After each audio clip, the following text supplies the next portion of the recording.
무학대사는 고려 말 조선 초에 활동했던 아주 유명한 승려입니다. 뭐랄까, 승려 가운데에서는 아마 우리 국민들에게 가장 친숙한 분 아닌가 싶은데요.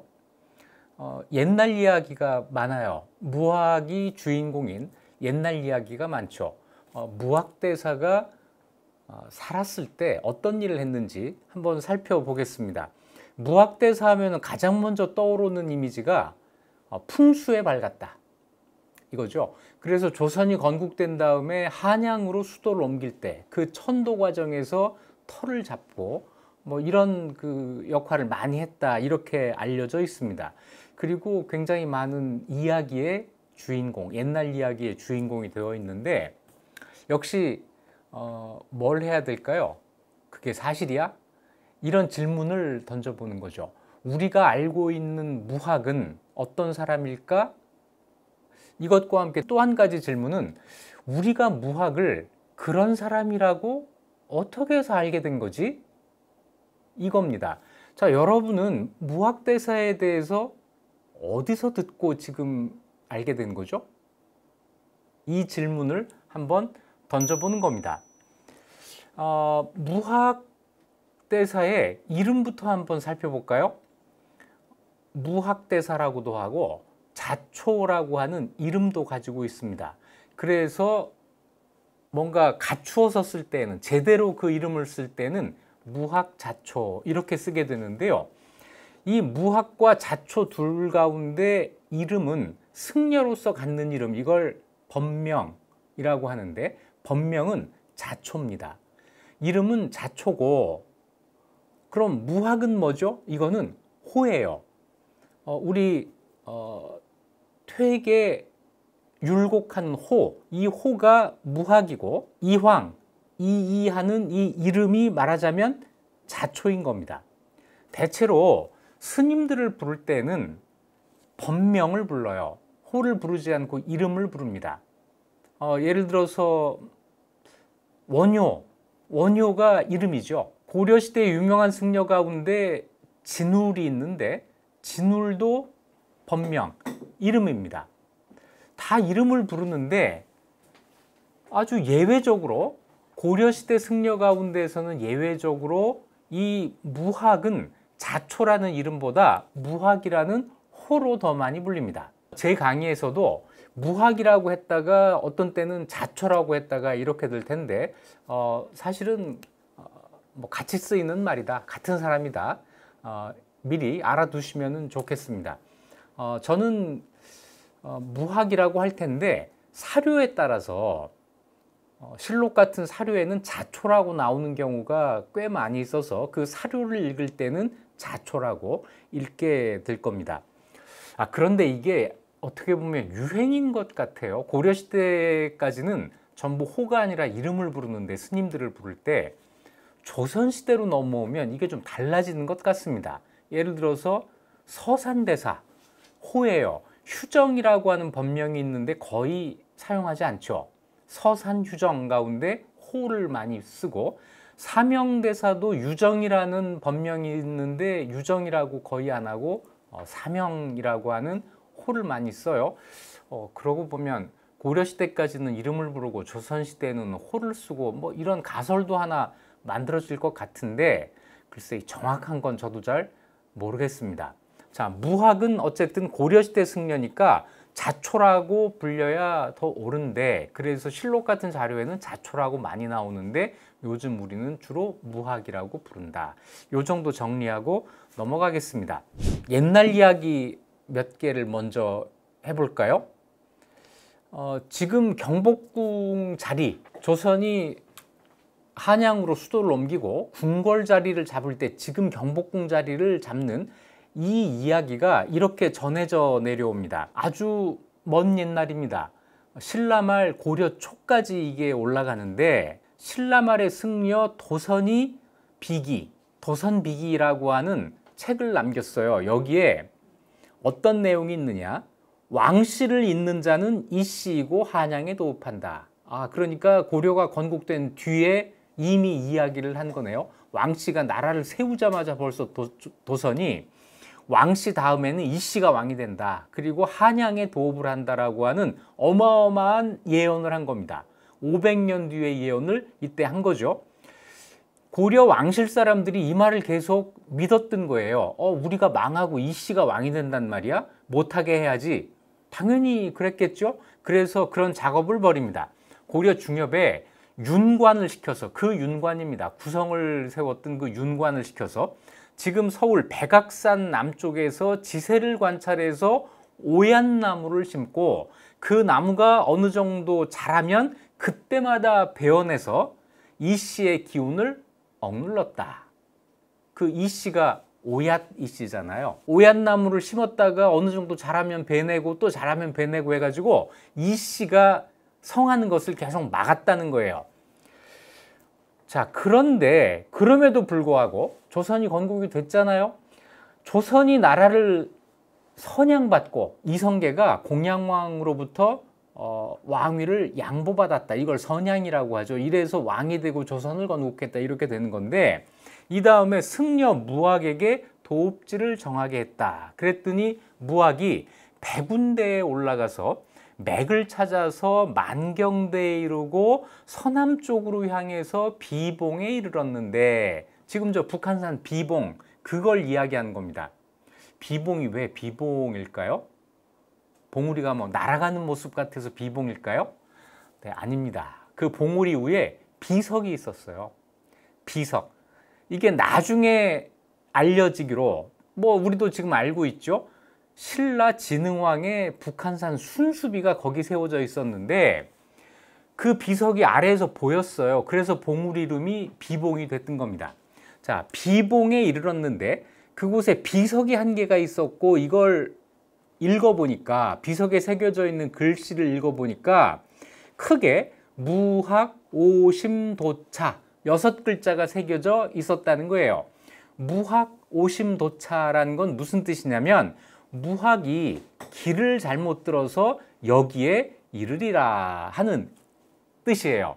그러니까 도선이 500년 전에 예언을 했다는 거죠. 나중에 도선이라는 승려가 길을 잘못 들어서 이 봉우리에 오를 것이다. 내가 그게 잘못된 거라는 걸 미리 알려줘야지 해서 거기다 비석을 세웠다는 건데, 자, 어쨌든 무학도 이 얘기를 듣고 내가 잘못 왔구나 해가지고 여기가 아니구나.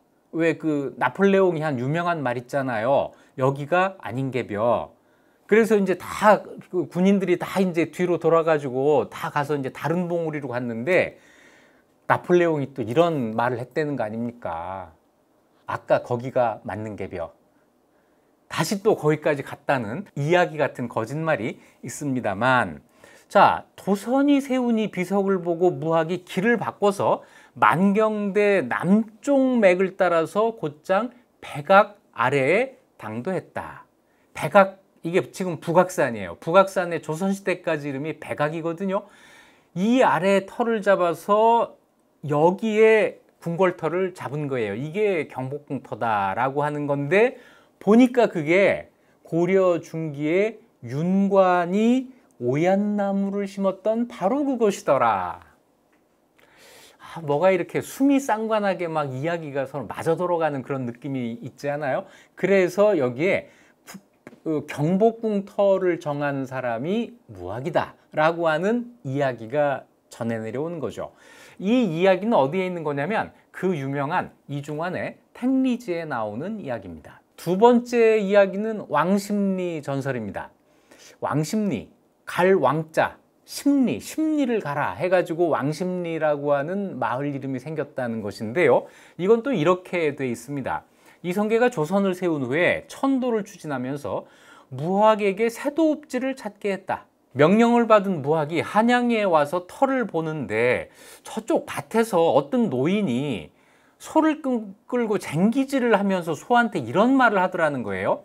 이 미련한 소야, 십리를 남겨놓고 여기서 자리를 잡으면 어떻게 한단 말이냐 이랬다는 거예요. 그러니까 무학이 이거 나들으라고 하는 소리네 해가지고 그 노인한테 가서 한 수 가르쳐 주십시오. 그러니까 그 노인이 여기서 십리를 더 가면 좋은 자리가 있다 해서 왕십리에서 십리를 더 가서 지금 경복궁 자리를 잡았다라고 하는 이야기입니다. 그래서 왕십리라고 하는 지명이 생겼다는 전설 따라 삼천리에 늘 나오는 그런 이야기가 있죠. 이거는 뭐 여러 자료에 수록이 되어 있는데 주로 구비문학 쪽에서 전승이 됩니다. 그러니까 구전되어 오는 그야말로 옛날 이야기죠.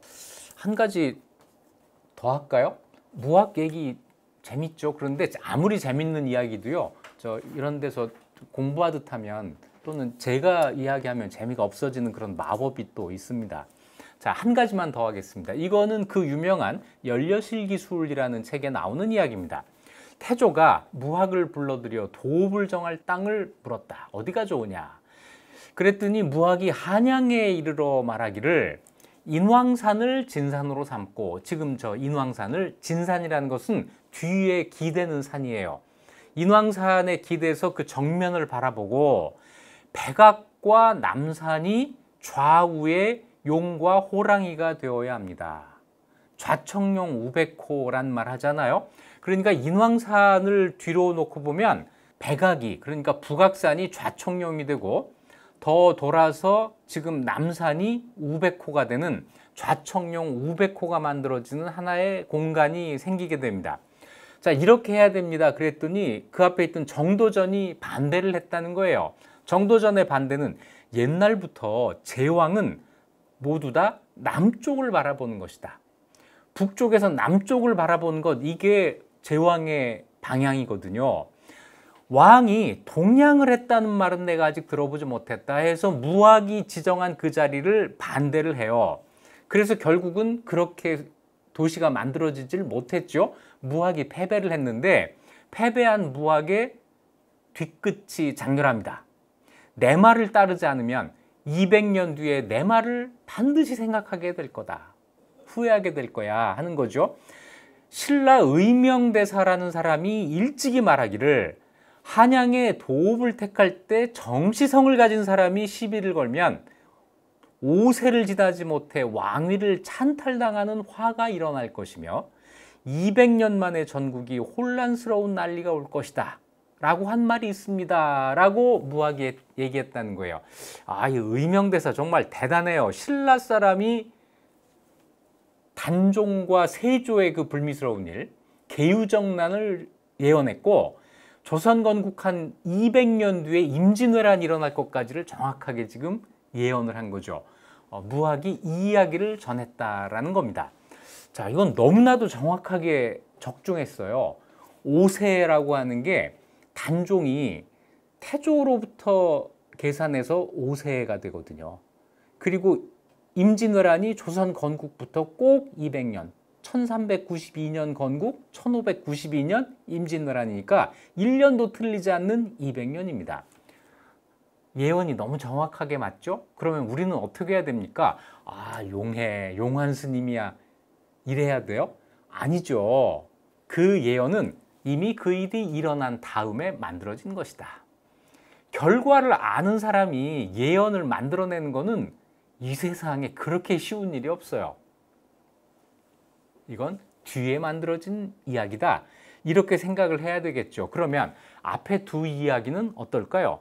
비봉의 무학오심도차라는 6글자가 새겨져 있었다는 것, 왕십리 전설, 이거 한번 다른 사료를 가지고 검증을 해보겠습니다. 무학오심도차 이 비문에 대해서는 제가 할 것도 없어요. 이미 이거는 조선 후기에 추사 김정희가 이미 밝혀놓은 게 있습니다. 추사 김정희의 그런 학문을 뭐라고 하죠? 네, 고증학이라고 하죠. 비봉이라는 그 봉우리에 비석이 있습니다. 다른 사람들은 아무도 올라가서 그 비문을 읽어보지 않고 저기 가면 비석이 있는데 거기에 무학 오심도차 6글자가 새겨져 있대, 이러고 다 그냥 흘려 넘겼지만, 고증학자였던 김정희는 아니지, 내가 가서 봐야지 해가지고 거기까지 올라간 거예요. 올라가서 그것이 신라 진흥왕의 순수비라고 하는 것을 밝혀내고 지금으로 치면은 논문을 썼습니다. 김정희의 논문, 그 제목 이름이 진흥이비고, 진흥왕의 두 비석에 대한 고찰, 뭐 이런 정도의 내용이 되겠네요.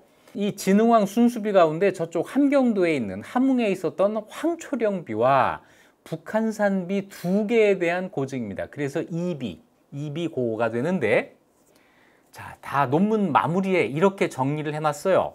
2B, 북한산비는 아무도 아는 사람이 없어서 무학이 잘못 찾아 여기에 이르렀다. 무학 오심도차라는 비로 알려져 있었다. 그런데 내가 내 친구 김경련이라는 사람과 함께 승가사에서 놀다가 이 비를 보게 되었다. 승가사에서 이제 그 비석이 보였던 거예요.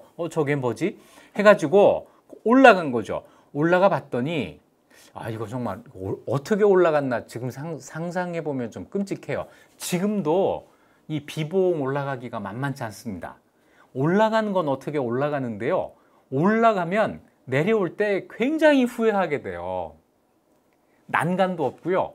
그냥 이 돌을 밟으면서 내려와야 되는데 마치 허공으로 막 발을 내딛는 것 같은 그런 느낌이거든요. 지금처럼 막 좋은 등산화가 있고 그래도 여기 올라가는 게 겁이 나는데 옛날에 그 신발 신고 여기를 어떻게 올라갔나? 정말 놀라운 일입니다. 자, 아무튼 올라갔어요. 올라갔는데 이 비석이 너무 오래돼 가지고 이끼가 잔뜩 껴 있어요. 그래서 그 이끼를 막 손으로 이렇게 벗겨내고 보니까 글자 모양이 있는 것 같은데 잘 안 읽혀요. 그래서 해에 이렇게 비춰도 보고 그림자 생기게도 해보고 뭐 여러 가지 방법으로 이걸 어떻게 읽어 보니까 거기에 진흥왕 할 때 진짜가 어렴풋하게 보였다는 거예요. 진흥왕 할 때 진짜가 어렴풋하게 보였다. 그런데 김정희가 이 비석을 보기 전에 황초령비의 탁본을 먼저 본 적이 있거든요. 그래서 이 진짜가 그냥 진짜가 아니라 황초령비에 있는 진짜하고 비슷하네? 이런 생각을 한 거예요. 이걸 알고 이제 그 진짜부터 다른 글자들을 이렇게 말하자면 추측을 해 나가는 거죠. 하다 보니까 이게 진흥왕의 순수비구나 라는 사실을 거기서 처음 확인을 하게 된 겁니다. 북한산 비봉에 있는 그 비석이 진흥왕 순수비라고 하는 사실을 최초로 밝혀낸 사람이 바로 추사 김정희였던 거예요. 그래 놓고 이런 말을 해요. 이 비를 진흥왕의 비석으로 단정을 하고 보니 1200년이 지난 고적이 하루아침에 밝혀져서 무학 오심도차비라고 하는 황당무계한 설이 이제 깨지게 되었다. 금석학이 세상에 도움이 된 것이 바로 이런 것이다. 금석학. 이게 돌이나 아니면은 금속 이런 데 새겨져 있는 글씨를 판독하는 이런 걸 이야기하는데 김정희가 이런 걸 정말 많이 했죠. 자기가 하는 그 금속학이 세상에 도움이 된 것이 이런 옛날의 사실을 밝혀내는 것, 사람들이 잘못 알고 있는 사실을 바로잡는 것, 이런 것이었다고 해가지고 굉장한 만족감을 드러냅니다. 다시 얘기해서 무학 오심도차, 이거는 근거 없는 황당무계한 이야기다라고 한 것을 김정희가 밝혀낸 거죠. 나중에 김정희는 어떤 시에서 이런 구절도 남깁니다.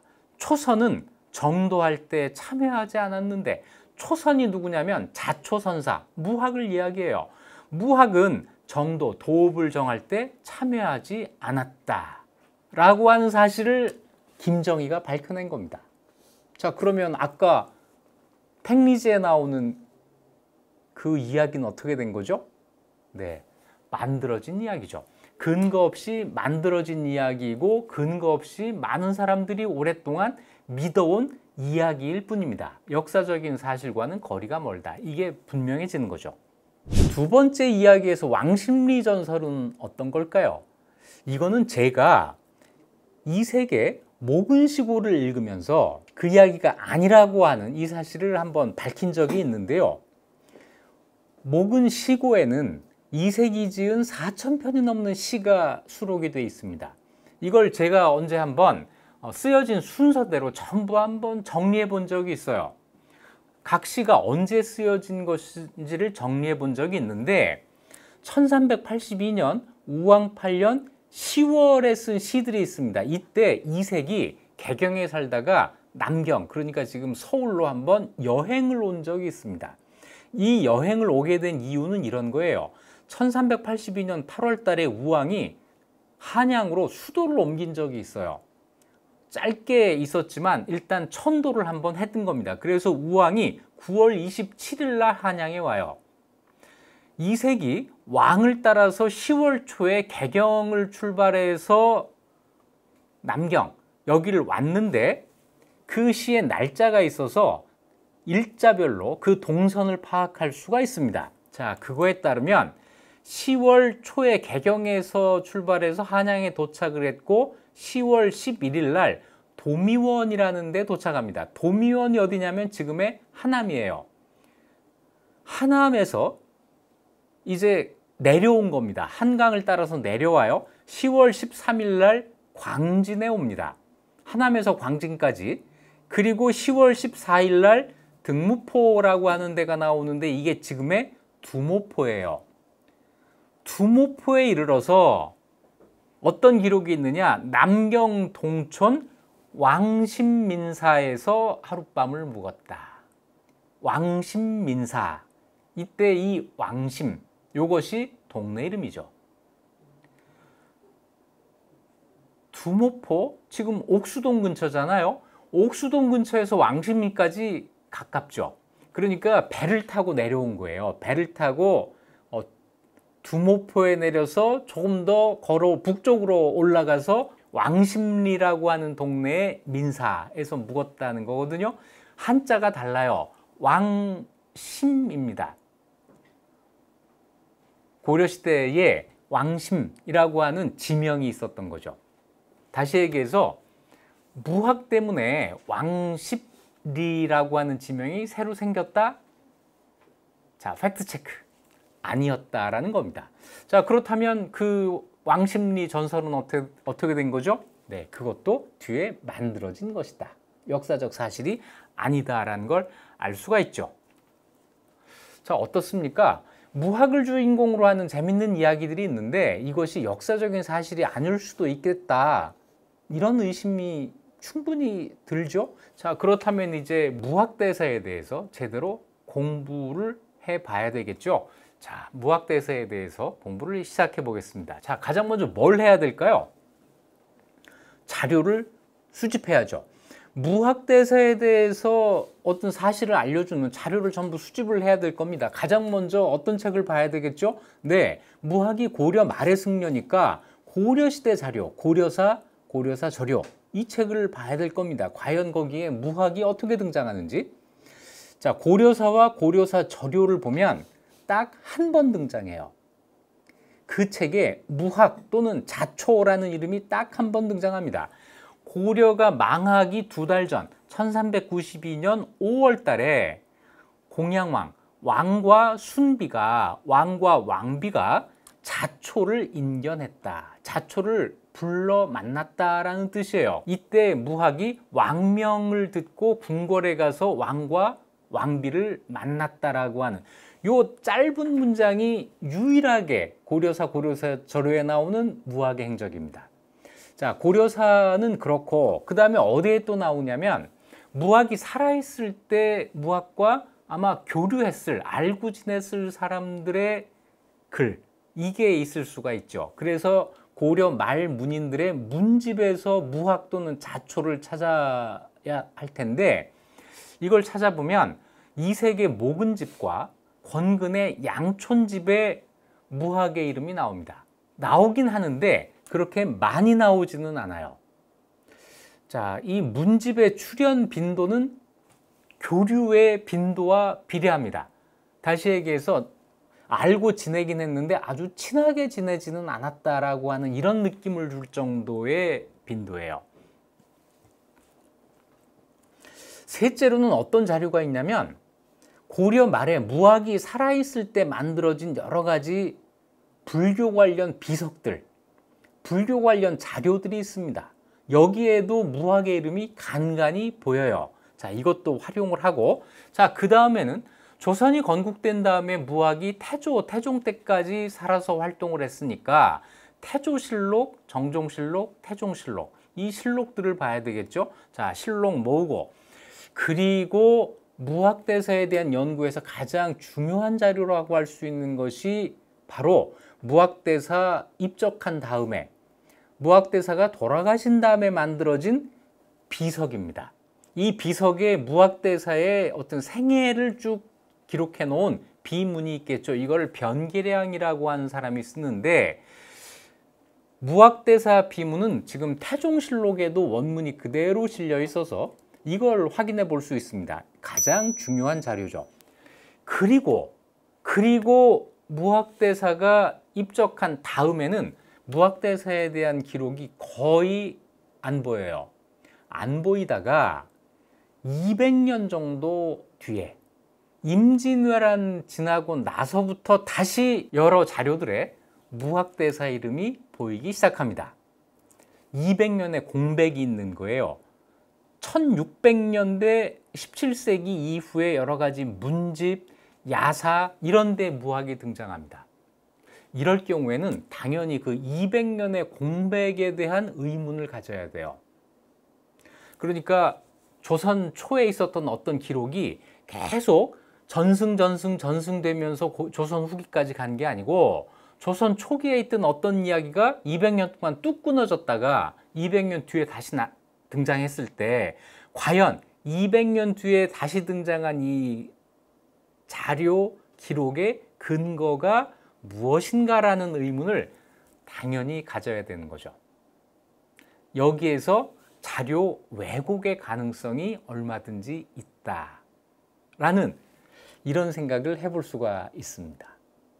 자, 무학에 대한 연구에서 이 자료가 갖는 특징이 바로 그거예요. 200년의 공백이 있다.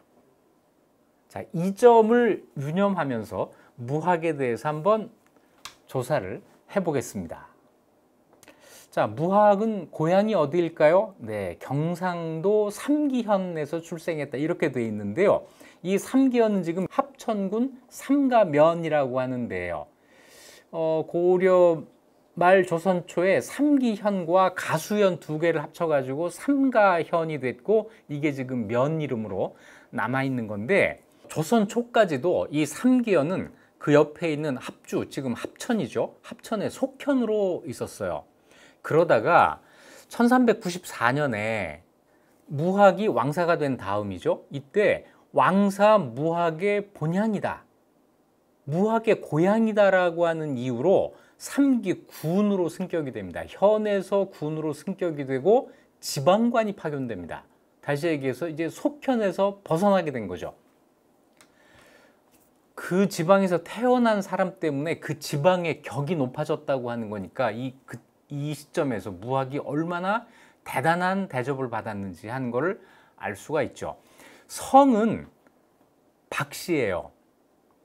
자, 그러면 삼기현의 박씨면은 고려시대식으로 이야기하면 삼기박씨 이렇게 되는데, 지금은 삼기박씨가 아마 없을 거예요.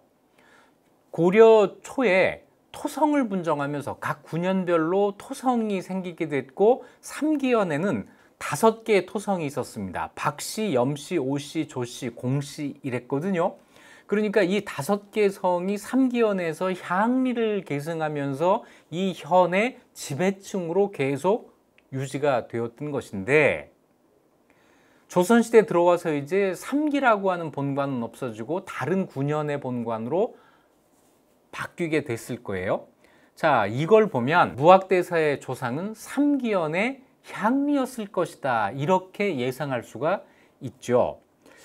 하지만 증조 할아버지, 할아버지까지는 누군지 이름이 나오지를 않습니다. 자, 사조 가운데 증조, 조는 모르겠고 외조도 누군지 모르겠고 아버지가 나오는데, 이 아버지는 박인일이라고 하는 분이고 관직이 증숭정대부 문화실랑이라고 되어 있어요. 숭정대부 문화실랑은 조선 초의 종일품, 굉장히 높은 관직입니다. 그런데 아버지가 정말로 이런 관직에 오른 것 같지는 않고, 왜냐하면 앞에 증이라는 게 있잖아요. 이 증은 뭐냐면 돌아가신 다음에 자손이 잘 돼서 높은 관직을 받았다라는 뜻입니다. 틀림없이 이 무학대사 때문에, 아들이 무학대사잖아요. 아들 때문에 이런 높은 관직을 증직으로 받은 것이고 실제로는 관직을 역임한 적이 없었다. 이렇게 보는 것이 사실에 가까울 겁니다.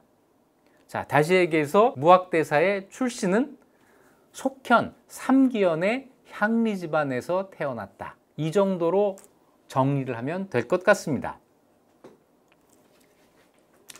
당연히 훌륭한 사람은 어머니가 태몽을 잘 꾸죠. 어머니는 채씨인데 어머니 채씨가 떠오르는 해가 품 안으로 들어오는 꿈을 꾸고 임신을 해서 대사를 낳으셨다.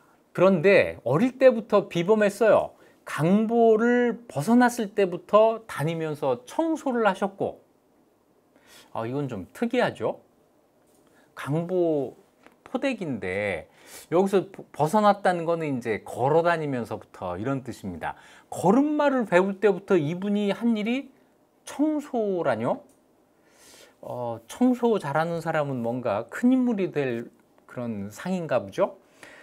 더 자라서 학당에 보냈더니 학당에서는 아무도 대사를 앞서지 못했다.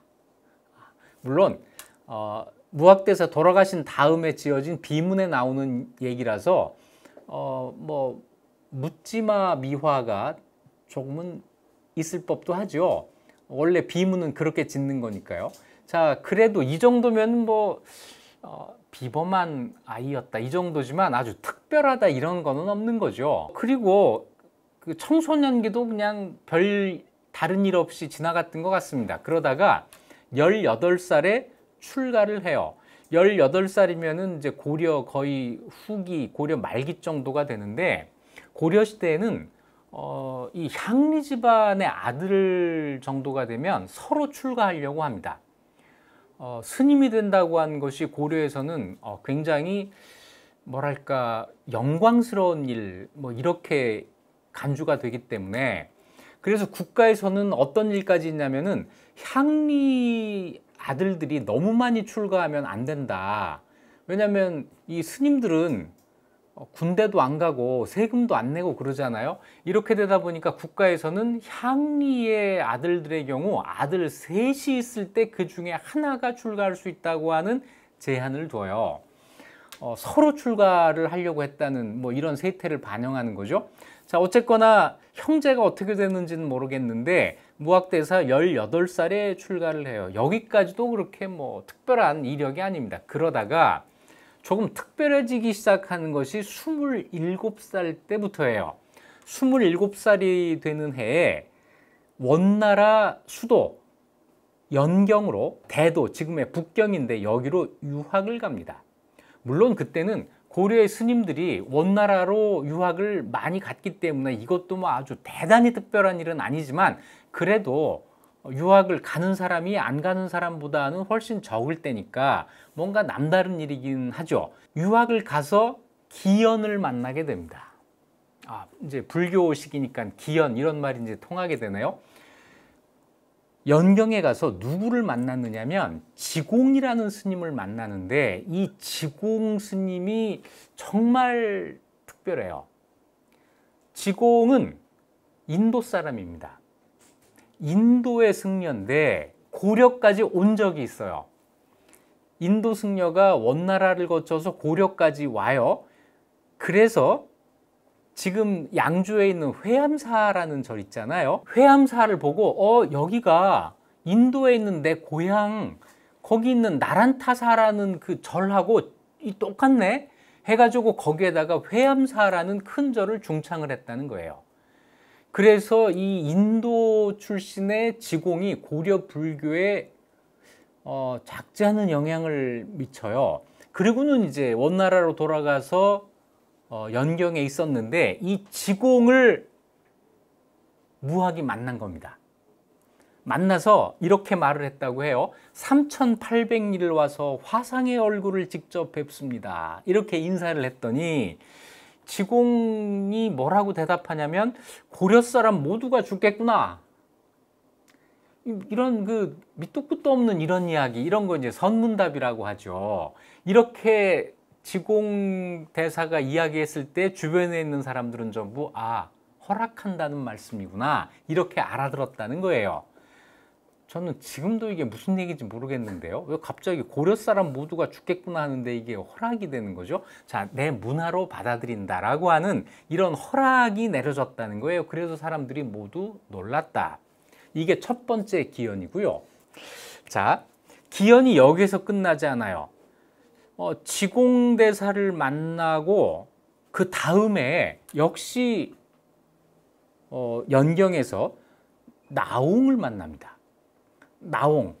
이 해근, 나옹해근이라고 하는 호가 나옹이고 이름이 이제 법명이 해근인데 이분이 또 고려 말 불교계에서는 정말 대단한 분이에요. 이때 나옹도 원나라에서 유학을 하고 있었고 뒤에 돌아오는데 유학하고 있던 중에 나옹을 역시 유학을 간 무학이 만난 거예요. 그리고 차례로 돌아오게 되는데 무학이 먼저 돌아오고 나옹이 그 뒤에 돌아오는데 이때 만난 것을 인연으로 해서 무학이 스스로 나옹의 제자를 자처하게 됩니다. 지금 양주 그 회암사 가면은요, 부도가 3개가 나란히 있습니다. 그 3개 부도가 지공의 부도, 나옹의 부도, 그리고 무학의 부도예요. 이 부도를 한 자리에 이렇게 만들면서 이 세 승려 간의 사승관계, 사제관계를 드러내 보였잖아요. 이걸 만든 사람은 무학입니다. 무학이 3개의 부도를 나란히 만들면서 자기가 지공과 나옹의 법맥을 이었다라고 한 것을 과시하고 있는 거죠. 지공과 나옹의 관계는요, 역시 사제관계입니다. 나옹이 원나라에 가서 지공 스님에게 사사했다. 이렇게 돼서 지공의 제자가 나옹이고 나옹의 제자가 무학이다. 이런 관계가 만들어지는 거예요. 그런데 무학은 또 지공에게서도 가르침을 받았다 이렇게 되니까 여기에서 무학이 아주 특별한 존재가 된 거죠. 자, 이래서 유학을 끝내고 돌아옵니다. 그런데 뜻밖에도 고려 말에 승려로서 무학의 역할은 그렇게 두드러지지 않아요. 적어도 지금 남아있는 기록만 가지고 볼 때는 그렇습니다. 무엇보다도 고려시대에 승려가 가장 높은 자리에 오르면 왕사, 국사 이런 게 되는데 고려시대의 무학은 왕사나 국사가 된 적이 없습니다. 나옹의 제자를 자처하면서 그 문화에서 활동을 하지만 이상하게 무학 측의 자료에서는, 무학을 주인공으로 하는 자료에서는 나옹과의 관계가 여러 차례 언급이 되는데 나옹이 주인공인 자료에는 무학의 이름이 거의 나오지 않아요. 뭔가 일방적인 주장이라는 느낌이 들죠. 그러다가 무학대사 비문, 변계랑이 쓴 그 비문에는 이런 말이 나옵니다. 나옹의 제자 중에 대사를, 무학을 시기하는 사람이 있어서 대사께서 알고 떠나셨다. 뭔가 나옹의 제자 가운데 뭔가 알력이 있었고 그래서 그 문화에서 무학이 떠난 것 같은 그런 느낌이 들죠. 사실은 나옹의 제자 중에 이 어떤 주류라고 할 수 있는 사람은 있는데 여기서는 얘기를 더 하지 않기로 하고 그런 느낌이 들죠. 이걸로 끝냅시다. 자, 이래서 고려 말 불교계에서 무학의 활동은 그렇게 두드러지지 않았다 이렇게 볼 수가 있는데 또 한 가지 중요한 건 뭐냐면 이성계를 만났을까라고 하는 거예요. 조선이 건국된 다음에 태조 이성계와 무학이 아주 돈독한 관계를 맺게 되기 때문에 이 관계가 언제 시작되었느냐는 게 중요한 문제거든요.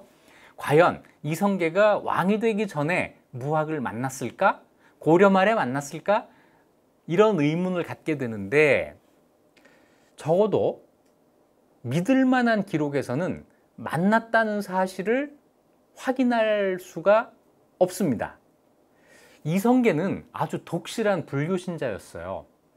그래서 많은 승려들과 교류를 합니다. 그런데 무학과는 만난 적이 없는 것 같아요. 기록에 자료가 있죠. 자, 이런 이야기가 있습니다. 이것도 옛날 이야기인데요. 이성계의 아버지 이자춘이 세상을 떠났을 때 영흥에서 묘자리를 찾고 있는데 그때 스님 두 사람이 거기를 와서 장차 왕이 날 자리, 그러니까 여기다가 묘를 쓰면 장차 그 후손 중에 왕이 날 거야 해가지고 점지해 준 자리가 있었고 여기에다가 묘를 썼고 정말로 거기에서 왕이 태어났다, 뭐 이런 이야기가 되는데, 그곳을 지나가다가 그 점지를 해준 스님 두 분이 나홍과 무학이었다, 이런 이야기가 있습니다. 이게 사실이라면 고려 말에 나홍, 무학이 이성계를 만난 거죠. 그런데 문제가 있어요. 이 기록이 어디에 실려 있느냐면 차천노라고 하는 사람의 오산설림이라는 책에 쓰여져 있는데 이것이 1600년대에 나온 책이라는 거죠. 그 200년의 공백, 그 공백을 지나고 나서 쓰여진 기록입니다. 이럴 경우에는 이 기록의 출처가 무엇인가를 또 한번 찾아봐야 되는 거예요. 왜 그 이전에 없었던 이야기가 200년 뒤에 등장하게 되는가?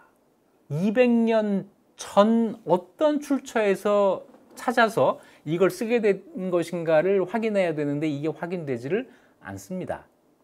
이렇게 되면 이 기록을 믿을 것인가 말 것인가가 문제가 되죠. 좀 더 구체적인 이야기도 있습니다. 이 좀 더 구체적인 이야기, 이거는 서산대사가 기록한 거예요. 다시 얘기해서 당연히 임진왜란 이후에 기록이 된 거죠. 승무학이 안변, 함경도 안변에 설봉산 아래 토굴에 살고 있는데, 함경도니까 이성계도 거기에 연고가 있잖아요. 태조가 이성계가 왕위에 오르기 전에 이걸 이제 잠룡시에 그래요. 잠룡, 이게 숨어 있는 용, 잠룡일 때 찾아가 묻기를, 내가 꿈을 꾸었는데 꿈에 허물어진 집안에 들어가서 석가래 3개를 지고 나왔습니다. 이게 무슨 꿈인가요? 해몽을 부탁한 거예요. 그랬더니 무학이 이렇게 좋은 꿈을 꾸다니 축하를 하면서 석가래 3개를 진 것은 왕자의 형상이다. 왕자 보면은 가로로 3선을 긋고 위아래로 그걸 이으면 왕자가 되잖아요. 이성계가 세로선이 되는 거고 석가래 3개가 가로선 3개가 되니까 왕자 모양이 딱 만들어지죠. 왕자가 이렇게 꿈에 나타난 겁니다. 그러니까 이성계가 용하네 하면서 딴 꿈 얘기를 또 해요. 또 묻기를, 내가 꿈을 꿨는데 꽃이 날리고 거울이 떨어졌는데 이건 또 무슨 징조입니까? 그러니까 무학이, 꽃이 날리면 열매가 열릴 것이요, 거울이 떨어질 때 어찌 소리가 안 났겠습니까? 그러니까 뭔가 요란하게 결실을 맺을 것입니다라고 하는 이런 풀이를 한 거예요. 다 당신이 왕이 될 거예요, 이 얘기를 한 겁니다. 그랬더니 태조가 크게 기뻐하며 그 토굴자리에다가 절을 짓고 절 이름을 석왕사, 왕을 해석해준 석왕절, 이런 이름을 지었다는 거죠.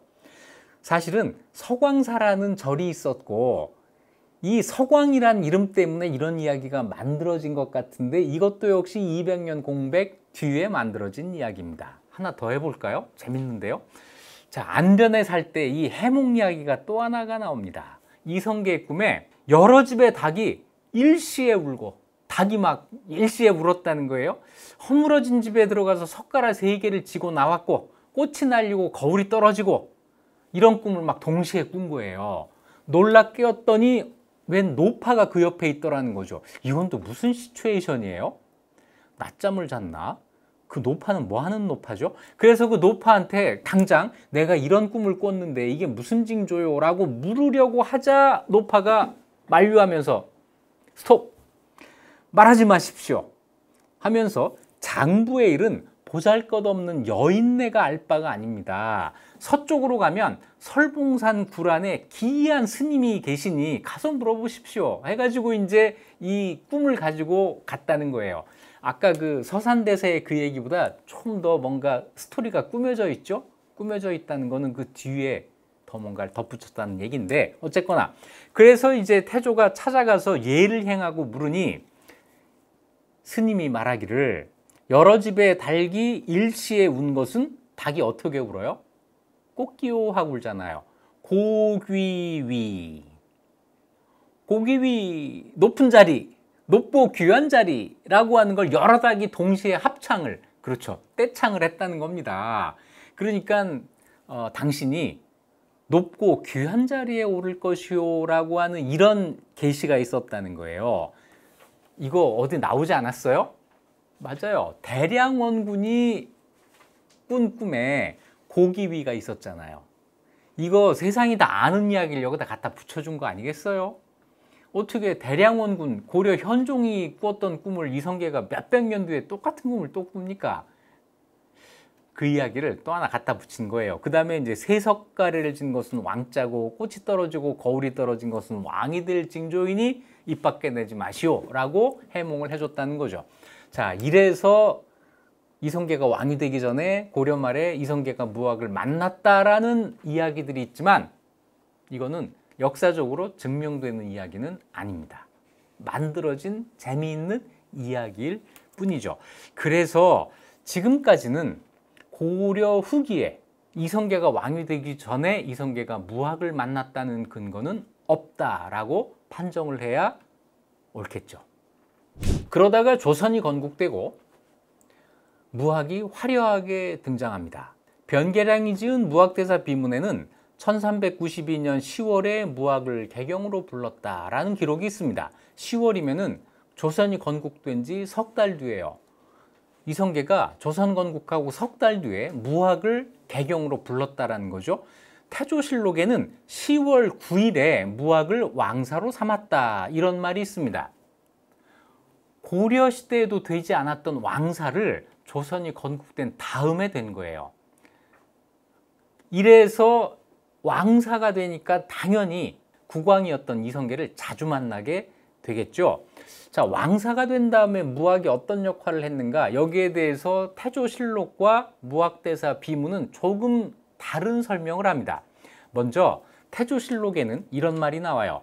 10월 11일이 그러니까 무학을 왕사로 삼은 이틀 뒤가 되는 거죠.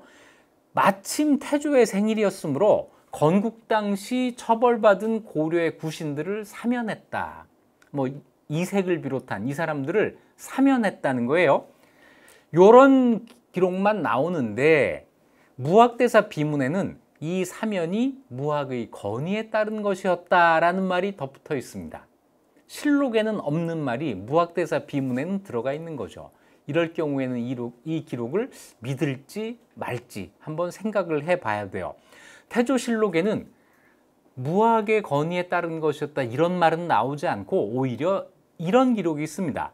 왕사 자초를 청해서 선을 설법하게 했는데 자초가 능히 종지를 해설하지 못함으로 중들 가운데 해설하지 못함으로 스님들 가운데 탄식하는 사람들이 있었다. 그러니까 무학이 공부가 좀 덜 됐네 이런 뜻을 풍기고 있잖아요. 그래서 아주 같은 시기에 이야기를 하고 있는데 태조실록은 어떻게 보면 의도적으로 부정적인 방향의 서술을 하고 있고, 그거에 반해서 무학대사 비문은 비문이라 또 그런 거죠. 무학이 주인공이 되는 글이니까요. 가급적이면 긍정적으로 서술하려고 노력을 했다. 자, 그렇다면 태조실록의 기록과 무학대사 비문의 기록을 대조해 가면서 최대한 균형을 잡으려고 하는 노력이 필요하겠죠. 자, 이런 노력을 하면서 자, 한번 더 살펴보도록 하겠습니다. 누가 무학을 불렀을까요?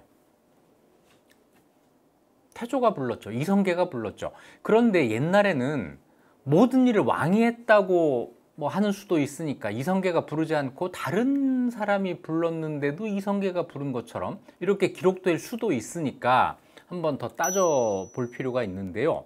이 경우는 틀림없이 이성계가 개인적으로 부른 것이다.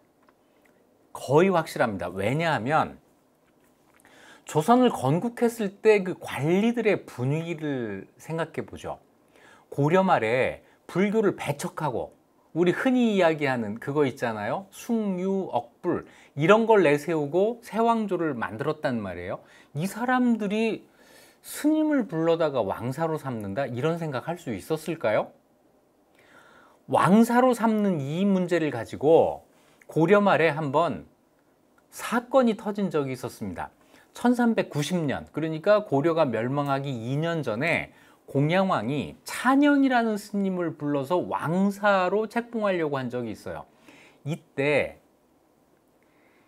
척부를 주장하는 성리학자들이 들고 일어나서 결국 공양왕의 뜻을 좌절시킨 적이 있습니다.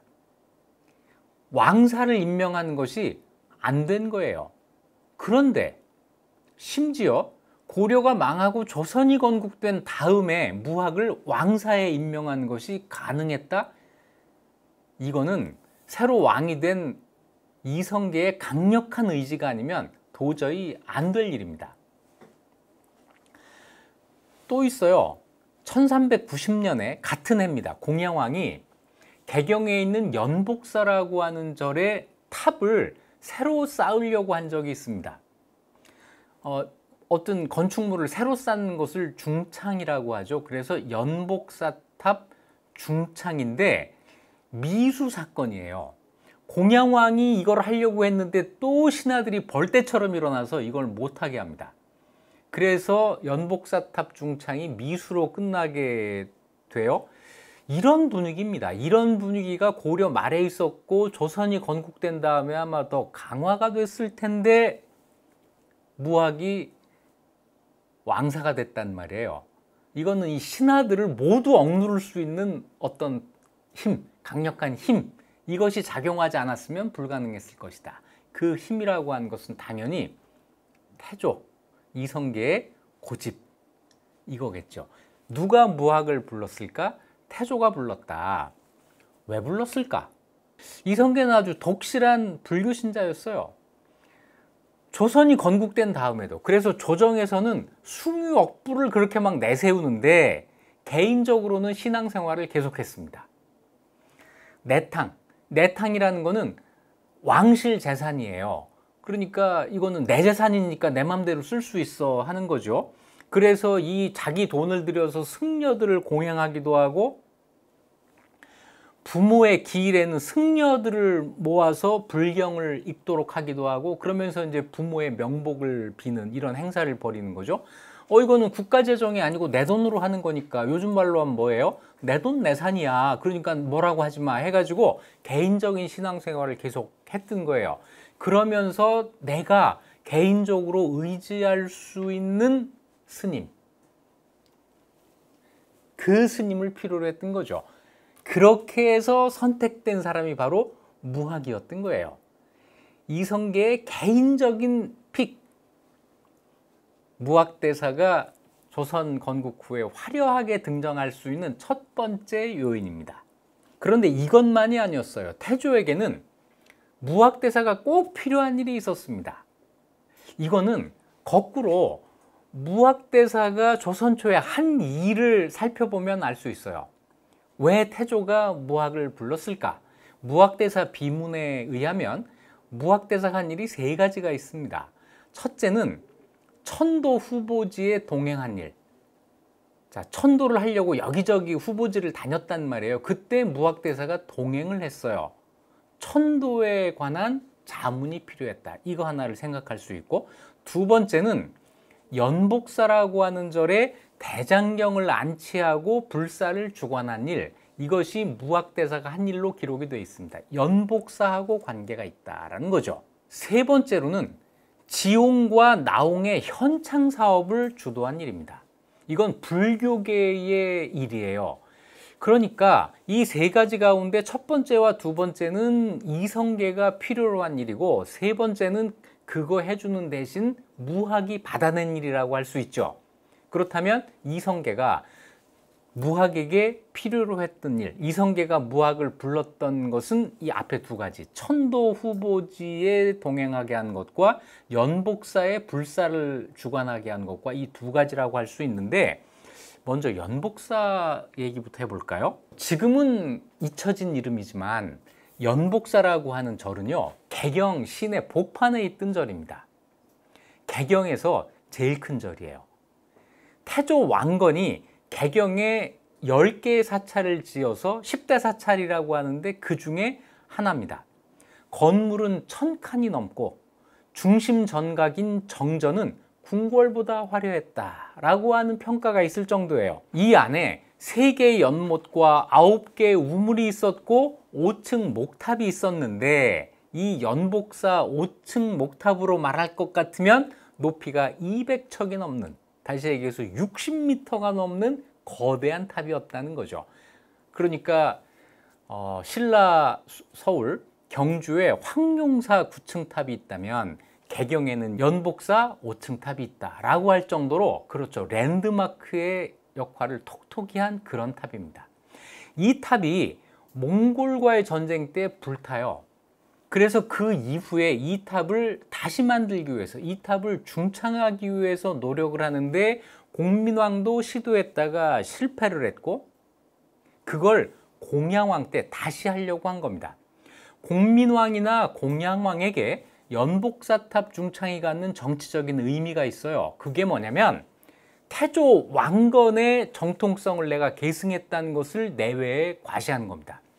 연복사탑은 태조 왕건이 지은 탑이란 말이에요. 이게 사라진 것을 내가 다시 쌓는다, 내가 태조 왕건의 위협을 계승한 사람이야 라고 하는 것을 드러내 보일 수가 있잖아요. 공민왕은 왕이 돼서 한 게 뭐였죠? 일국갱시, 한 나라를 새롭게 시작하겠다, 이런 표어를 내걸었었잖아요. 그리고 이걸 가지고 개혁을 했었고, 공양왕은 아무 힘이 없는 왕이었어요. 이성계 일파가 추대한 왕입니다. 그런데 왕이 된 다음에는 내가 왕인데 그냥 시키는 대로 할 수만은 없어 해서 나름대로 왕권을 강화하려고 노력을 했어요. 그 왕권 강화 노력 가운데 하나가 정통성을 회복하기 위한 연복사탑 중창이었던 거죠. 공양왕의 연복사탑 중창에 대해서 그 당시 관리들이 왜 그렇게 극력 반대를 했냐면, 첫 번째는 숭불, 공양왕의 숭불을 척불이라고 하는 논리로 억누르려고 한 것도 있지만, 또 한 가지는 쓸데없이 왕이 왕권을 회복하고 강화하려고 한 것에 대한 반발이었던 거죠. 그래서 이걸 못하게 하면서 공양왕의 왕권 강화 노력을 수포로 돌아가게 한 것인데, 그랬기 때문에 그 뒤에 이성계가 연복사탑을 중창하겠다고 나서니까 그거에 대해서는 반대를 안 했던 거예요.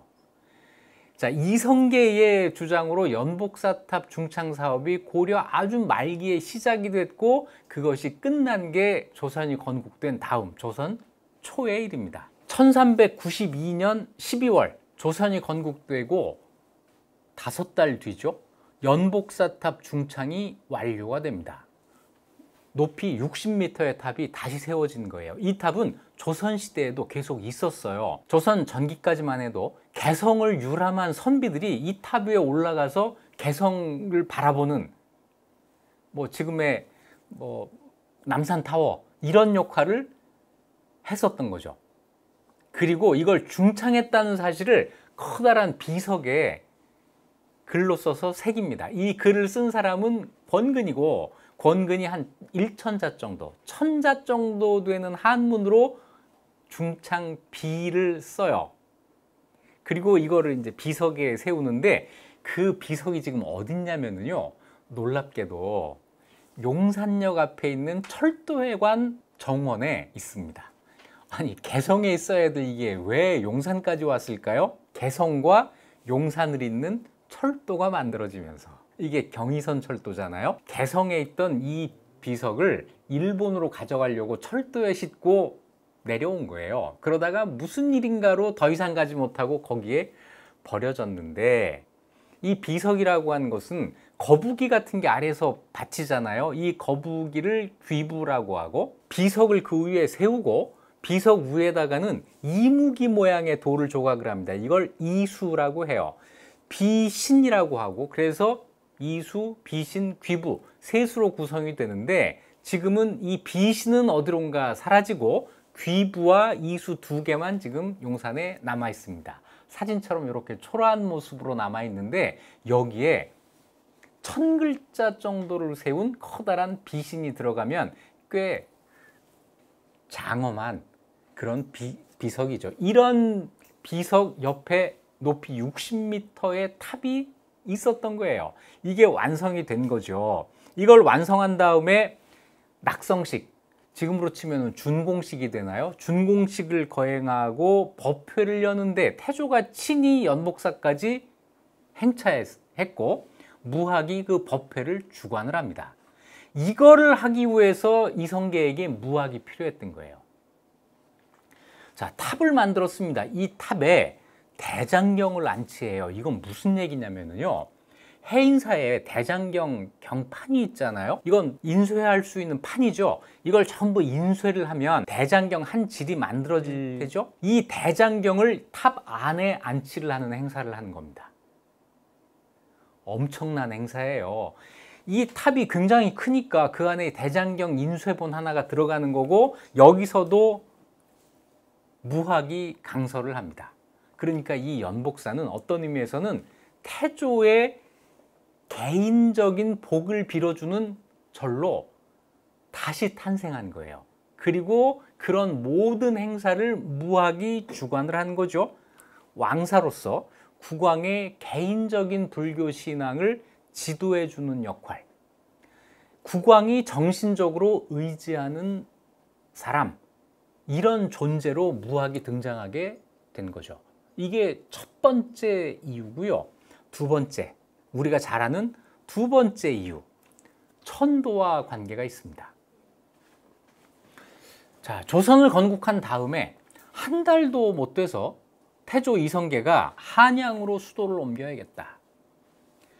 그러니까 다 반대를 해요. 지금 나라를 새로 만들어서 다 놀랬을 거 아니에요. 왕이 바뀌다니, 이건 다 충격이었을 테니까 이거를 보살피는 게 지금 급한 일이죠. 어떻게 수도 옮길 생각을 지금 하십니까?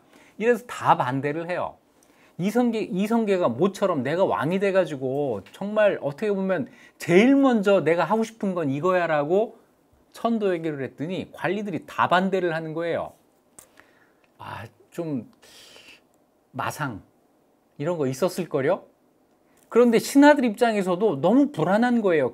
정말 왕 만들어줬더니 왕 되자마자 하는 게 수도를 옮기자는 거라고?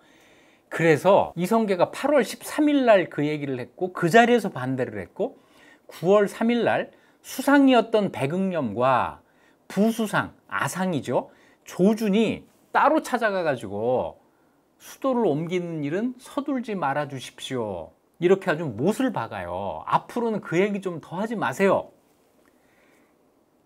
이런 상태에서 10월 달에 태조가 무학을 부른 겁니다. 이거는 태조 입장에서는 이런 것 같아요. 천도를 나는 기어이 하고야 말 테다. 그런데 저 신하들하고 얘기해서는 안 될 것 같으니 뭔가 우군이 어디선가 필요했던 거고, 저 관리들 말고 내가 같이 이야기할 수 있는 사람, 저 관리들과 전혀 계보가 다른 사람, 무학이죠. 승려. 이 스님을 불러다가 내가 이 문제는 여기에다가 맡길 거야 라고 생각을 하고 무학을 불렀던 것 같아요. 이성계로서는 연복사의 불교신앙, 천도의 조언자, 무학이 아주 적격이었던 거죠. 그런데 태조의 고집이 통한 것 같아요. 1393년 1월이니까 조선 건국하고 해를 넘기자마자 권중화라는 사람이 계룡산 일대를 천도 후보지로 추천한 일이 있습니다. 그러니까 이 천도가 중단되지 않은 거예요. 대신 한양이 아니라 계룡산이 좋다라고 하는 추천이 들어왔고, 그래서 1월 19일 날 그 추울 때 태조가 직접 계룡산까지 가요. 그때는 아직 개경에 있을 때니까 개경에서 계룡사는 길에 회암사를 들르는데 왕사가 되어 있던 무학이 그때 회암사에 주석하고 있었거든요. 회암사를 지나면서 무학을 부릅니다. 그래서 같이 가봅시다 그러는 거죠. 그때 이렇게 얘기했다는 거예요. 예나 지금이나 만나면 반드시 인연이 있소이다. 보통 사람이 고른 것이 어찌 대사가 고른 것에 미치겠소. 인연, 이런 이야기, 지금 나하고 대사가 만난 거는 이거는 인연이다. 내가 지금 그 천도 후보지를 고르려고 하는데 천도 후보지야 대사가 고르는 게 제일 좋지 않겠나 해가지고 동행합시다. 이렇게 이 얘기를 했다는 거죠. 그래서 실제로 거기까지 갑니다. 2월 11일 날 계룡산 현지를 답사하고 옆에 있던 무학에게 어떤가 하고 묻자 무학의 대답은 3글자로 기록이 돼 있어요. 불능지. 모르겠는데요. 이거 아주 실망스러운 대답이 나온 거예요. 모르겠는데요.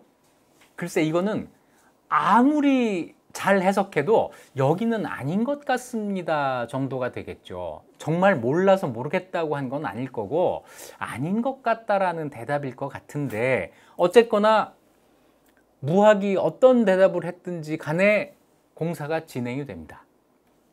그래서 계룡산에 새 도읍지를 만들 공사가 진행이 돼요.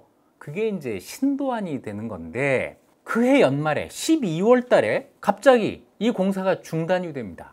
1년 만에 중단이 돼요. 그때는 하륜이 반대를 해요. 하륜도 그때 풍수 좀 한다, 한풍수 하는 사람이었거든요. 하륜이 풍수상 여기 안 좋습니다. 이래가지고 1년 동안 하던 공사가 중단이 됩니다. 아마 태조는 굉장히 실망했을 거예요. 아마 빨리 나 수도를 옮길 거야 라고 하는 어떤 그 기대, 저 아파트 청약해놓고 저 기다리는 동안은 굉장히 막 기대에 부풀지 않습니까? 막 그런 심정이었을 텐데 하륜이 풍수가 좋지 않다 이 말 한마디로 그게 그냥 날아가 버린 거예요.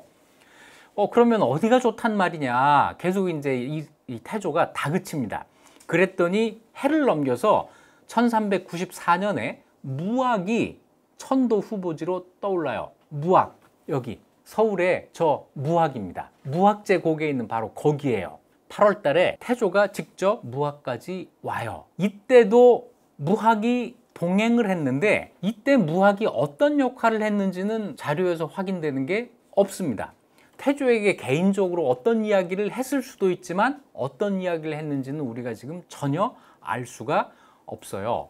그런데 무학 이외에 다른 사람들이 어떤 말을 했느냐는 것은 비교적 상세하게 태조실록에 기록이 되어 있습니다. 8월 11일 날 무학 현지에서 왕하고 신하들의 대토론회가 열립니다. 다들 무학에 왔어요. 와가지고 여기는 좀 곤란합니다. 여기는 안 좋습니다. 근데 태조는 어디론가 빨리 가야 되는데 다 신하들이 여기는 안 좋다고 하는 거예요.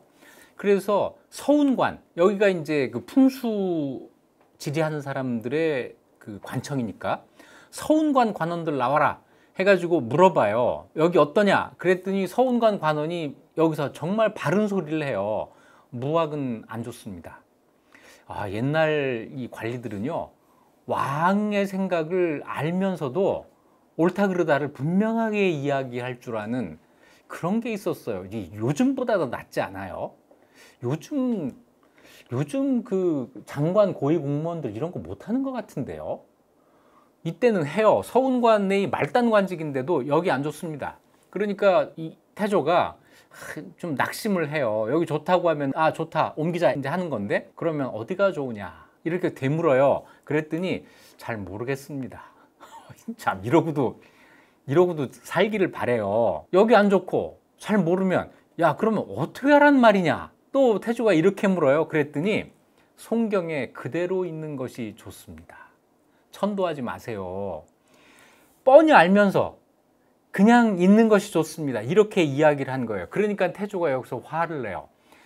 태조는 정말 화를 안 내는 사람이에요. 젊을 때 군인인 시절부터도 화 안 내기로 소문이 난 사람인데 여기서 화를 냅니다. 거기서 이제 결정이 되지를 않습니다. 그리고 무학에서 하룻밤을 자게 되는데 그 다음날 아침에 실록에 이런 말이 나와요. 아침에 임금이 왕사 자초를 장마간으로 불러들여 밥을 먹였다. 뭐냐면 아침 식사를 같이 한 거예요. 그러면서 이때 아마 뭔가 개인적인 고민을 이야기를 했겠죠. 이게 나는 하고 싶은데 다 아니라고 하고 안 좋다고 하고 어떻게 해야 될지 모르겠다. 뭐 이런 이야기가 한번 있었는데 따라서 이때 무학이 자기 얘기를 한번 했을 기회가 있는데 어떤 이야기를 했는지는 우리가 몰라요. 그리고 얼마 뒤에 태조가 신하들에게 전부 글로 써서 올려라. 여기 무학이 어떤지 전부 글로 써서 올려라 라고 해요. 그랬더니 이제 여러 신하들이 각자 자기의 의견을 써서 올리는데 이 가운데 몇 편이 지금 태조실록에 실려 있습니다. 자, 성성인이라고 하는 사람이 있는데 이 사람은 이런 말을 해요. 여기는 산과 물이 모여들고 조운이 통할 수 있어 길지라고 할 수 있으나, 뭐냐면 산세가 전부 이제 몰려들고 물길이 통한다는 거예요. 이건 한강을 이야기하는 겁니다. 그래서 조운이 통할 수 있어서 좋은데 명당이 기울어지고 좁으며 뒷산이 약하고 낮아서 규모가 왕자의 도읍에 맞지 않습니다. 여기 너무 좁습니다. 그리고 명당이 기울어지고 낮습니다. 풍수지리의 용어를 가지고 역시 부적합하다고 이야기를 하는 거죠. 정총이라는 사람은 이런 말을 합니다. 무학터는 명당이 너무 좁고 주룡, 용의 그 흐름이 너무 낮으며 수구가 쌓이지 않아서 길지가 아닙니다. 여기가 길지라면 옛날 사람들이 왜 쓰지 않고 그냥 놔뒀겠습니까? 역시 반대를 하는데 풍수의 논리로 반대를 한 거죠. 이 자리에서 정도전이 아주 중요한 발언을 합니다. 이거는 우리나라 풍수 역사에서 굉장히 중요한 의미 있는 얘기예요.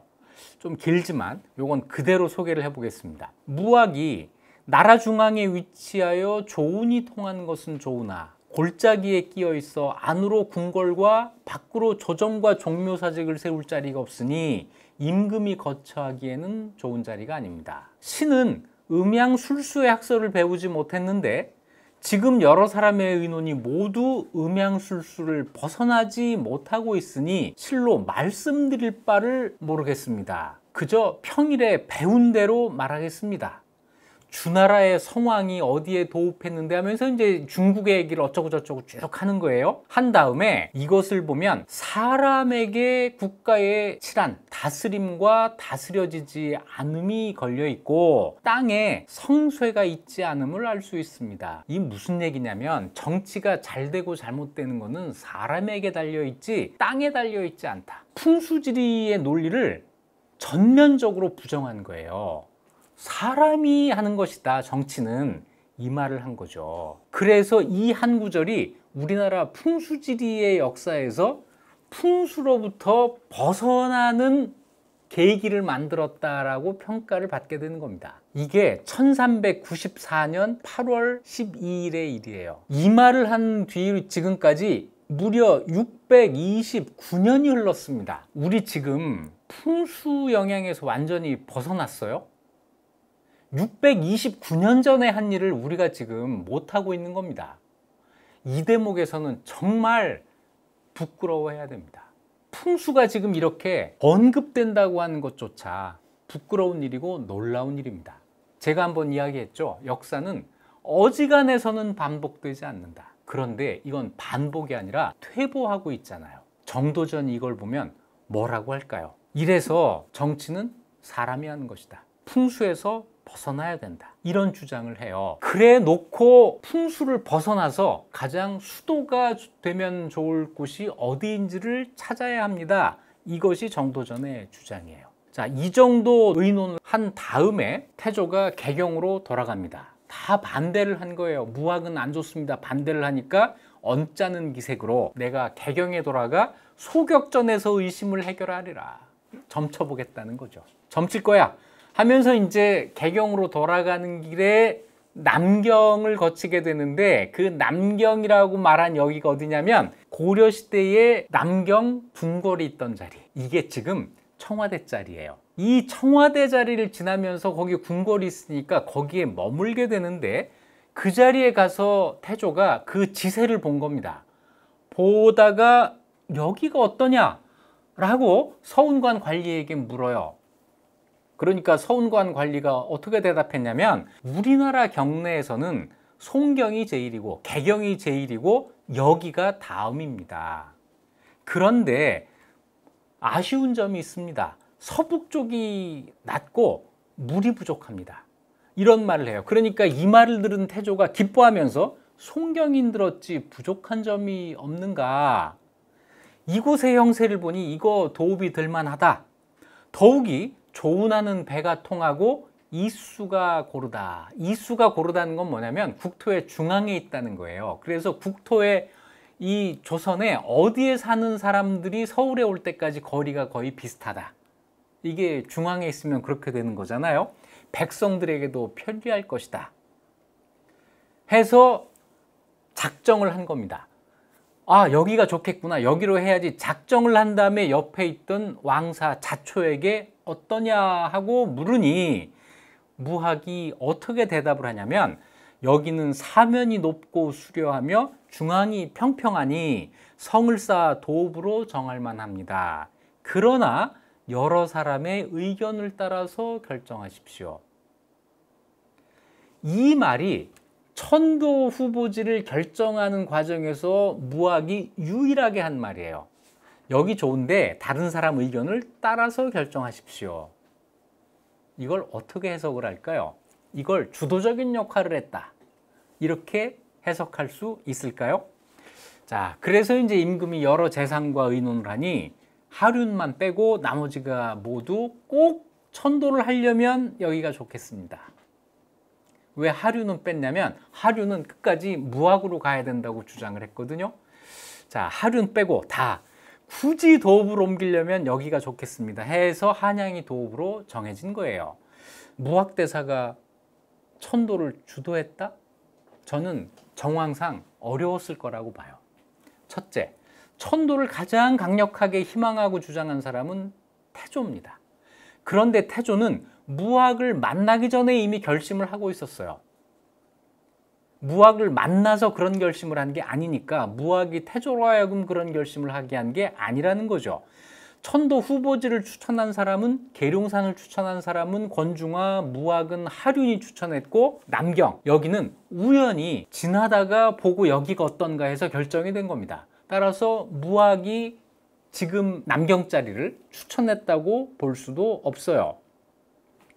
후보지를 결정하는 과정은 비교적 공개적인 토론을 거쳤습니다. 그때마다 태조가 자기 주장을 고집하거나 하지 않고 여러 사람의 의견을 경청하는 태도를 갖추었죠. 그렇기 때문에 태조에게 개인적으로 장막 안에서 같이 식사하면서 이렇게 이 자문을 했을 무학의 역할이 두드러질 수가 없었을 거예요.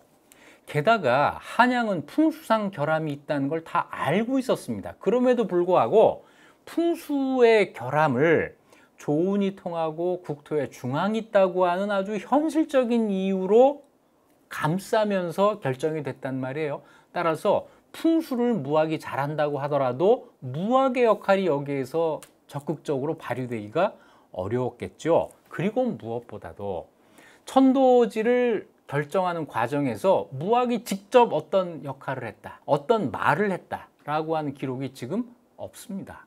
이런 상태에서 아마 무학이 했을 거야, 무학이 했을 것임에 틀림없어, 무학이 했어, 이렇게 점점 자기의 믿음으로 가져나가는 것은 절대로 공부하는 자세가 아닙니다. 자, 그렇다면 이성계는 무학을 왜 중용했을까? 아까 두 가지 역할을 얘기했죠. 무학대사의 역할, 연복사의 불사, 한양 천도에서의 자문. 그런데 제가 볼 때는 한 가지가 더 있어요. 이거는 이제 이성계의 입장에서 바라본다면 나오는 답입니다. 인간 이성계. 이성계가 왕이 되었을 때 전임자가 누구죠? 네, 첫 번째 왕이지만 이성계에게는 공양왕이라고 하는 앞에 왕이 있어요.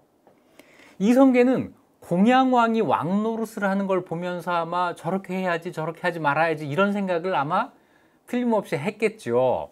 공양왕이 왕위에 있을 때 이 공양왕이 정말 줄기차게 하고자 했던 일이 두 가지가 있었습니다.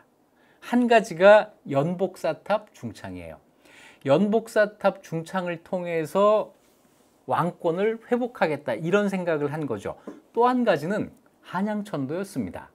놀랍게도 공양왕도 한양으로 천도하려고 했어요.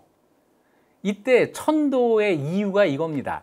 비록이라고 하는 것이 이게 예언서죠. 이 예언서에 이런 구절이 있었다는 거예요. 천도하지 않으면 패군신한다. 군신 관계를 폐하게 된다. 다시 얘기해서 왕이 쫓겨나게 된다. 이런 이야기란 말이에요. 공양왕은 정말로 이걸 믿었던 것 같아요. 천도하지 않으면 내가 왕위에서 쫓겨나게 된다. 그러면 천도를 해야지. 그래서 천도를 강행합니다. 공양왕이 개경에서 한양으로 진짜 천도를 해요. 문제는 이성계를 비롯한 주요 인사들이 안 따라갔다는 거예요. 왕은 한양으로 옮겼는데 실력자는 개경에 그냥 남아있는 이런 이상한 상황이 연출됐고 결국 왕이 자기 고집을 꺾고 개경으로 돌아간 일이 있습니다. 이 두 가지, 연복사탑 중창과 한양천도의 실패에서 공양왕이 왕위에서 쫓겨난 게 아닐까? 이성계가 충분히 이렇게 생각했을 법하죠. 우리는 이성계가 왕이 됐고 새로운 나라가 만들어졌고 그 나라가 500년 동안 지속됐다는 결과를 알고 있지만 이성계는 절대로 그 결과를 모르죠. 내 왕위가 언제까지 계속될지 불안했을 겁니다. 그런데 내 선임자는, 내 전임자는 연복사탑 중창, 한양천도 이 두 가지를 하려다가 못해서 정말로 왕위에서 쫓겨났단 말이에요. 그렇다면 나는 이 두 가지를 해야 왕위를 지킬 수 있지 않을까라는 생각을 이성계가 하지 않았을까. 그래서 이성계가 연복사에 그렇게 심혈을 기울였고 한양천도를 하기 위해서 그렇게 노력을 했고, 그랬을 때 사방에서 내가 하고자 하는 두 가지를 도와줄 사람을 찾는데 아무도 없는 거예요. 그 성리학자들에게 연복사를 중창해서 내 원찰로 삼고 이런 건 말도 못 꺼내겠고, 또 한 가지는 한양천도 얘기는 꺼내자마자 신하들이 전부 반대해가지고 그런 얘기 다시는 하지 마시라고 이런 얘기를 들었단 말이에요. 그렇다면 나를 도와줄 사람이 누가 있을까? 스님. 그렇죠. 계보가 다른 사람, 조력자를 찾는데, 그러면서도 불교계에 아무런 그 위상이 없으면 안 돼요. 정말 공민왕이 신돈등용한 것처럼 이렇게 해가지고는 자기에게 도움이 되질 않습니다. 뭔가 이름이 있는 승려를 불러들여 와야 되는데, 무학으로 말할 것 같으면 고려 말에 원나라에서 유학을 했고 지공과 나옹의 맥을 잇는 승려란 말이에요. 자, 그렇다면 자격이 있죠. 또 한 가지 고려할 게 있습니다. 조선이 건국된 다음에 고려 말까지 그렇게 융성했던 불교계가 이 새 왕실에 적극 협력을 안 했어요. 그럴 때 지공 나옹의 법통을 이으면서도 고려 말 불교계에서 주도적인 위치에 있지 않았던 무학이야말로 이성계가 불러 쓰기에는 적임자였던 거죠. 그래서 무학이었다. 이런 해석이 가능할 겁니다. 무학은 태조가 왕위에 있는 동안은 정말 왕사의 역할을 충실하게 합니다. 그런데 왕자의 난이 일어나고 태조가 왕위에서 물러나잖아요. 이렇게 되면서 무학의 역할도 이제는 줄어들게 돼요. 무학대사 비문을 보면 태조 7년 무인년에 사퇴를 한 뒤로는 대중을 대하는 것이 시들해졌다, 이런 말이 나옵니다. 속세에서의 정치 활동을 이제 덜 하게 되었다라는 이야기죠. 그런데 그럼에도 불구하고 태조가 살아있는 동안에는 무학의 위상이 급격하게 추락하지는 않습니다. 한 가지 짚어야 될 문제가 있군요. 무학대사가 태조보다 더 먼저 세상을 떠나요. 그러니까 태조가 살아있는 동안은 무학에 대한 비호가 여전히 있었던 거죠. 물론 태조가 왕위에 있을 때만은 못했겠지만 그럼에도 불구하고 상왕, 태상왕의 비호를 받았던 거예요. 예를 들어 이런 게 있습니다. 태조와 태종의 사이가 굉장히 안 좋았고, 그래서 태조가 함흥으로 거처를 옮겼고, 이것 때문에 아주 태종이 골머리를 앓잖아요. 이때 태종이 왕사 무학을 함흥에 보내서 돌아오시라고 간청을 했다. 이런 말이 있습니다. 이게 실록에 있는데 이때 그렇게 한 이유가 뭐냐면 태상왕이, 그러니까 태조가 공경하고 믿는 사람이기 때문에 태종이 무학대사를 보냈다라는 거죠. 그리고 태종 5년에 무학대사가 입적을 합니다. 입적했을 때 회암사에 미리 만들어 두었던 부도, 지금 회암사에 있는 그 부도는요, 무학대사가 입적한 다음에 만든 게 아니고 그 전에 이미 만들어 놨던 부도예요. 이런 경우는 정말 예외적인 거죠. 이거는 태조의 각별한 배려가 아니면 있을 수가 없는 일인데, 미리 부도를 만들어 놨다가 거기에 안치를 합니다. 그때까지도 태조가 살아 있었어요. 그런데 아무래도 시간이 흘러가면서 이 무학에 대한 평가가 박해지기 시작합니다. 무학대사가 입적했을 때, 그러니까 돌아가셨을 적에 사간원에서 국가에서 치르는 예장 절차를 중단해야 된다고 주장을 해요. 그 근거는 뭐냐면 살아서도 볼만한 일이 없었고 죽어서도 기이한 흔적이 없었다. 뭐 기적 같은 일이 벌어지고 이런 게 없었다는 거예요. 그러면서 여기 이건 근거 없는 인신공격인데, 사간원에서 무학대사에 대해서 천예 출신이다라는 말을 해요. 이 출신이 천민이라는 말을 한 건데, 이거는 이때 처음 나오는 이야기예요. 그런데 언제나 살아있을 때 안 나오던 이야기가 죽어서 나오면 그거는 무시해도 되는 거죠. 죽은 사람이 반격할 기회가 없는데 일방적으로 하는 공격을 우리가 그대로 받아들이면 이거는 불공정한 거잖아요. 그러니까 태종이 이 사간원의 주장을 받아들여서 자초에 대한 예장을 중단을 시켜요. 그러면서 변명을 합니다. 지금까지 이렇게 예장을 추진한 것은 내 뜻이 아니라 상왕, 그러니까 내 형 정종의 뜻이었다, 이렇게 변명을 해요.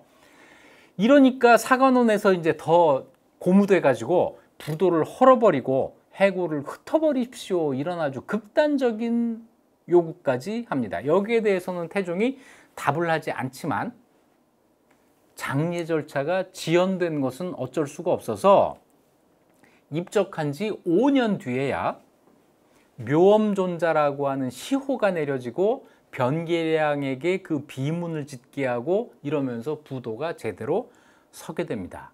이걸 하면서도 태종은 이건 내 뜻이 아니야 라고 하면서 평소 상왕이, 형이죠, 정종이 자초를 존경하고 신뢰해서 극력청해서 내가 어쩔 수 없이 이걸 하는 거야, 이러면서 자기 한 말을 빼요. 그러니까 시간이 더 지나가면서 이미 세상을 떠난 무학대사에 대한 평가가 점점 더 박해질 거라고 하는 것은 충분히 예상이 되죠. 1414년에 태종이 신하들하고 대화를 하는데 이런 말을 합니다. 불교는 그 내력이 오래된 거라서 나는 그걸 헐뜯을 생각도 없고 칭찬할 생각도 없다. 그래서 그 도를 다한 사람, 득도한 사람이면 나는 마땅히 존경하고 섬길 것인데, 지난날의 그 자초, 무학대사는 사람들이 다 숭상했지만 끝내 득도한 징험이 없었다. 이 같은 무리를 나는 노상의 행인처럼 본다. 이렇게 무학을 확 깎아내려요. 만약 지공이라면 내가 어찌 존경해서 섬기지 않을 수 있겠는가, 이렇게 얘기를 하니까 신하들이 전부 옳습니다 라면서 맞장구를 쳤다는 거예요. 그 다음에 태종이 또 신하들과 무학에 대해서 이야기를 합니다. 우리나라에 지공과 나옹 이후로는 내가 보고 아는 바로는 한 사람의 승려도 도에 정통한 사람이 없다. 지공, 나옹까지는 내가 인정하는데 그 다음은 아니라는 거예요. 그 다음이 누구죠? 무학이에요. 그러니까 신하들이 또 옳습니다라고 또 맞장구를 치는데, 여기서는 뭐냐면 무학이 지공, 나옹의 계승자라는 사실마저 부정해버린 거죠. 그리고 중요한 것은 이 기록이 조선 전기실록, 태종실록까지 나오는 마지막 기사라는 겁니다. 그리고는 무학 또는 자초라는 이름이 임진왜란 이전 실록에는 한 번도 나오지 않아요. 언제 나오냐면요, 선조실록에 임진왜란 직후 기사에 무학의 이름이 다시 등장합니다. 선조실록에 이런 말이 나오는데, 이거는 글쎄 그 당시 그 백성들의 높은 한문 실력을 보여주는 거라서 잘 들으셔야 돼요. 한문으로 뭔가 그 뜻풀이를 하는 거거든요. 이렇게 되어 있습니다. 국초에 승려 무학이 지은 도참기라는 책이 있는데 그 책에서 국가의 역대일을 말했다는 거예요. 언제 무슨 일이 있었고 언제 무슨 일이 있었고 이런 말을 쭉 하는데 임진년, 임진왜란이 일어난 1592년에는 이렇게 써요. 악용운근 담공월영 유무하처거 무유하철에 이런 말이 있었다는 거예요. 이 말이 한 1588년 이 무렵부터 세상에 나왔는데 이게 아무도 그 뜻을 몰랐다. 그러다가 외부가 갑자기 들이닥치자 임진왜란이 일어난 거예요. 조정에서 신립을 보내서 이걸 막도록 했는데 탄금대 전투 아시죠? 신립 장군이 가서 거기서 이제 전멸을 당해요. 신립이 충주에서 패전하고 전군이 월락탄이라고 하는 곳에서 몰살을 당했다. 이 일이 있고 나서야 도참기의 문장이 비로소 해석이 됐다는 거예요. 악용운군에서 악이라고 하는 것은 유악강신이라고 하는 말이 있어서 곧 신이다. 그래서 악은 곧 신이라는 뜻이고 용이라고 하는 말은 이거는 솟는다는 뜻이거든요. 솟을 용자인데 설립자랑 뜻이 같다. 그래서 신립이 나오잖아요. 그 장수의 이름 신립이 악용이라는 거예요. 그럼 운근은 뭘까? 구름의 뿌리라는 뜻인데 이건 곧 돌이다. 그래서 신립의 립자에 돌석변이 있는 것까지 아주 깨알같이 그려낸 거예요. 악용운군은 결국은 신립이라는 뜻이다. 두 번째, 담공월영이라고 하는 것은 연못의 빈터에 달 그림자가 졌다 이런 뜻이에요. 이거는 월락탄, 달이 떨어진 그곳이에요.